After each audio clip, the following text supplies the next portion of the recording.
Earlier this year, New York Times reporter David Rhodey escaped over a wall after being held by the Pakistani Taliban for 7 months. This week, the New York Times has run a riveting 5-part series of his first-person account of his 7 months living with the Taliban in North and South Waziristan. In the middle of that time, a U.S. drone blew up a house a few hundred yards from where Rhodey was being held by his Taliban captors. Mr. Rhodey writes, quote, "For months, the drones had been a terrifying presence, remotely piloted propeller-driven airplanes. They could be easily heard as they circled overhead for hours. To the naked eye, they were small dots in the sky, but their missiles had a range of several miles. We knew we could be immolated without warning." The United States government uses these flying robots to kill people through 2 different programs. One of them we admit to, it's the military's drone program, and that is designed to kill people in Iraq and Afghanistan, 2 countries where we admit to being at war. The other drone program is something the U.S. government doesn't admit to, but it's the worst kept secret since Elton John came out. It's the drone program that's run by the CIA. And in that program, we kill people in at least 1 country in which we are not technically at war. I'm talking about Pakistan. Our not-so-secret war in Pakistan is actually bigger under President Obama than it was under President Bush. A lot bigger. In his first 9.5 months in office, President Obama has reportedly authorized as many drone strikes in Pakistan as President Bush did in the whole last 3 years he was in office. We're bombing Pakistan once a week on average now. The total number of people our drones have killed this year in Pakistan is a hard number to pin down, but it's estimated to be 300 to 500. Is this a good strategy?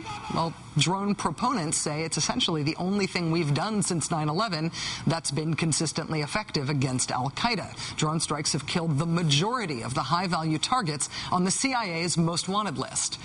Reports suggest that the drones have militants paranoid and that they've disrupted the way they move and operate. Now, on the other hand, an increasing number of military strategists seem to be arguing that the means of these drone strikes do more harm than the end benefit of killing al-Qaeda leaders. David Rhodey, for example, wrote this week that in Waziristan, the Taliban was really helped by the drone strikes. He said, quote, "The Taliban were able to garner recruits in the aftermath of the drone strikes by exaggerating the number of civilian casualties." Some counterinsurgency experts, including those advising the U.S. military about what to do in Afghanistan, say that the drone's civilian casualties make them overall a bad bet. They say that in the big picture, they are counterproductive. One expert, quoted in Jane Mayer's incredible new piece on this subject in The New Yorker, likened the drone attacks to going after a beehive, 1 bee at a time. The problem is that inevitably, the hive will always produce more bees. Joining us now is Jane Mayer, the New Yorker staff writer, whose article, The Predator War, is in this week's New Yorker magazine. She's also, of course, the author of The Dark Side, the inside story of how the war on terror turned into a war on American ideals. Jane Mayer, thanks very much for joining us. Great to be with you. One of the things that jumped out for me from your article was your report that last month the Air Force lost control of a drone and had to shoot it down over Afghanistan. Are you able to tell us anything more about what happened there? Well, I mean, I think it was a good thing that nobody was hurt, as far as I know. It went down in an area where nobody lived, but it raised really interesting questions, which is what happens if one of these drones goes down in such a way that people are hurt, or there's some kind of accident with it, or because the interesting thing about the CIA's program, which is the one that you mentioned in Pakistan, is that it's supposed to be a secret program. So there's no chain of command. There's no after-action reports that we know of. There's just it's been described as existing in an accountability void, basically, where people are dying, but there's no kind of public acknowledgement of it. So what happens if there's a mistake? Who do you hold responsible in a democracy like ours? Politically, I think policymakers like the idea of drone strikes because they're supposedly surgical strikes. That said, one of the things you document is that it took 16 drone strikes to kill Baitullah Masood, the Taliban leader. The first 15 drone attacks trying to get him missed. Are we having technology errors? Are we having human errors? Is this sort of an error rate inevitable whenever you're shooting missiles at anyone? I mean, could these be more surgical if we were better at them?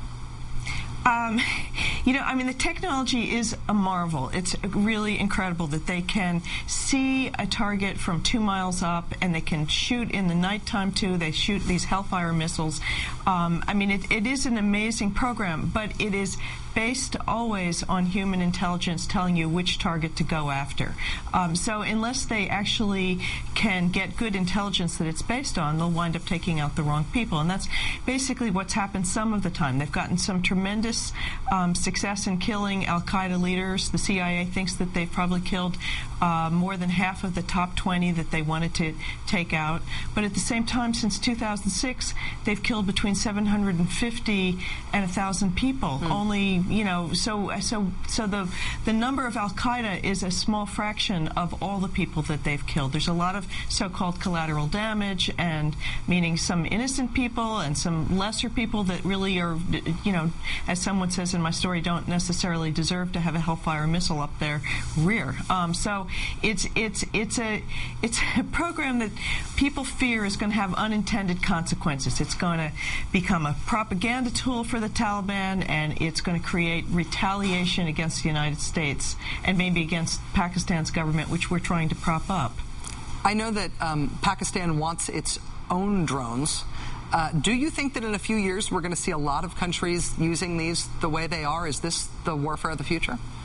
Well, I think this is one of the great worries about this. Inevitably, if the United States, which is a leader and sets the pace about what you can do in warfare, if we do it, we really don't have any argument against other countries doing it. And there's some worry that maybe Russia, for instance, would do this against people in the breakaway republic that they say are terrorists, or that China would do this against the Uyghurs, or in fact that our own people would then be actually fair game to be hit by drones if other countries can say that they are, you know, the people who operate the drones here from Nevada and even Northern Virginia are combatants in this war. So it really is a kind of a scary frontier. Jane Mayer, the new article in The New Yorker is called "The Predator War." It's out in this week's New Yorker magazine. I read a lot about drones, and I read a lot about Pakistan and Afghanistan, and I learned a ton in this article. Even just the fact that 7 out of 8 times since Obama's been president, when we were shooting drone missiles, we weren't even shooting at al-Qaeda. We were shooting at people that Pakistan wanted us to hit. It's fascinating stuff. It's great reporting. Thanks, Jane. Thanks.